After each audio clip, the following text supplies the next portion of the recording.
U.S. House of Representatives preparing for a major vote today. House Republicans expected to approve a restructuring of our tax code despite strong opposition from Democrats. The plan changes the number of income brackets. It increases the standard deduction. It slashes corporate tax rates. Meanwhile, in the Senate, Republicans are pushing for a tax plan that changes how 401k contributions work. All right, so what does that mean for you? That's the big question here, because when you start to hear numbers and figures and accounts, you start to glaze over. So that's why we brought in financial advisor Michael Ruggiero. Ruggiero. Thank you for coming in today. Thanks for having me. So, you know, it gets very confusing, and people hear 401ks, they're messing with my 401ks. What do you want them to know? Well, they need to know what the Republicans are proposing and what the Democrats are counter-proposing, if you will. And right now, if you're under 50, your maximum contribution limit to your 401k is $18,000. If you're over 50, it's $24,000. What the Republicans want to do is they want to level the playing field all the way down to the bottom and have the max contribution be $2,400, $2,400. That's it.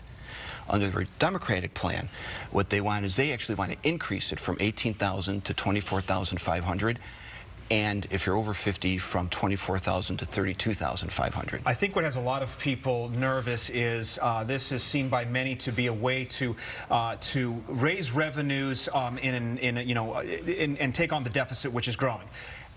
When we put our money into our traditional 401ks, if I'm not mistaken, that money is taxed before it goes in, or after it comes out, rather. When you put money into your 401k, it is made with pre-tax dollars. Okay. And then when you go to take your distribution or withdrawal, later, after you retire. 59.5. Okay. You can take your withdrawal or distribution. And that's when it's taxed. Yes, it's taxed as ordinary income. And they are talking more about wanting to have more people put into the Roth IRA. That's different, right? Well, that would be the net result if this goes through, because you'd have fewer choices. So you would be forced to use a Roth, and a Roth is essentially made with after-tax dollars. So when you take your withdrawal or distribution after 59.5, you take that tax-free.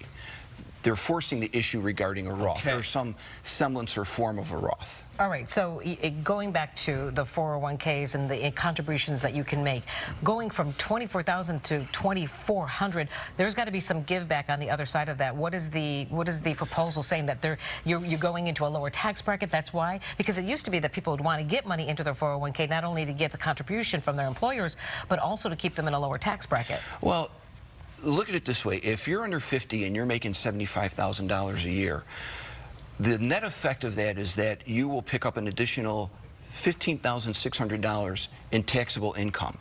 And in that tax bracket, in this scenario, you're picking up an extra $4,000 in taxes a year.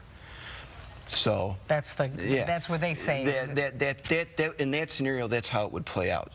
All right, so I read that a lot of folks who are nearing retirement, a lot of folks have no 401k savings. They hardly have any savings to speak of. So this is a big deal for younger people when they're thinking about the future and going forward, and whether or not they're going to invest in their own retirement through a 401k. And my understanding is there could be a psychological impact on changing this notion of putting into a 401k with the deduction that you're talking about, and it might leave people not putting in as much, and that might impact them down the road, right? Sure, there's a psychology behind it, and also it could be perceived as, well, $2,400, that's the new standard or norm to help me save for retirement down the road, and that simply is not the case. And we have to make sure that people understand that these are still all proposals. Yes. But are there any ones that look like they may be going through the Democratic or the Republican? Well, I mean, the House or the Senate? As it's Republican controlled, I think you have to be concerned with that scenario. I don't know how much of it, say, the Democrats have. Trump himself has said that he does not want to touch any of this. Whether that's true or not, we'll have to see. It's really being used as a leverage tool between the House and between Trump. And on a personal note, if I turn to the December issue of Forbes magazine, am I going to see you in there? Yes, I've been recognized as one of the top advisors in Chicago and in the country, and I'll be in the December 26 issue of Forbes. All right. Thank you for mentioning that. I appreciate that. That's fantastic. Thank you. And if people want to get a hold of you? My office is in Orland Park. I can be reached at 708-226-3436. All right. Thank you so much for coming on. Thank you for having me. Take care.